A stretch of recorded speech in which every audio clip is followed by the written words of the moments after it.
Ever since it was first shown off at the DC Fandom event last year, The Suicide Squad had quickly grown to become one of my most anticipated films. So of course I was going to see it at the earliest opportunity and on the biggest screen available. The film had released in the UK and other select territories last week, but advanced screenings have just started here in Nigeria, ahead of its worldwide rollout in theaters and on HBO Max this Friday.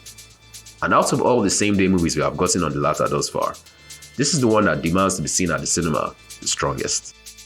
Hi guys, Michael Abayemi here, and today I'm reviewing The Suicide Squad. Much like the 2016 film with which he shares his title and some of his characters, the new film once again finds government agent Rick Flag leading a team of anti-heroes on a suicide mission. This time around, Task Force X, as they are officially known, is tasked with infiltrating the island nation of Colton Maltese, where they have to find and destroy all evidence of something called Project Starfish. But what they find there is well beyond anything they could have imagined or prepared for. The Suicide Squad is hands down the most fun I've had in a movie theater since Avengers Endgame. And in many ways, the film is just as epic and packed with emotional highs as that other film. James Gunn breathes new life into his roster of characters, with familiar faces like Harley Quinn making a return. And much like Guardians of the Galaxy, his DNA was on full display once again. From music choices that heighten the on-screen action, to stylishly presented set pieces that rival some of the very best in the Marvel Cinematic Universe. The trailers might have already hinted at some of this, but trust me when I say they simply don't do justice to how brilliant the execution is in the actual movie. The best part is how utterly crazy and bonkers the film gets, pushing the boundaries for comic book movies in the best way possible. And speaking of bonkers, the film is also perhaps the bloodiest I've had the pleasure of witnessing in the cinema, easily earning its R rating. And thankfully, most of it isn't mere blood and guts for the sake of it, like Birds of Prey before it, where its R rating feels very much tacked on. In my review of the 2016 version of Suicide Squad, I had accused that film of being all-style with very little substance, which is one thing that can't be said about this one.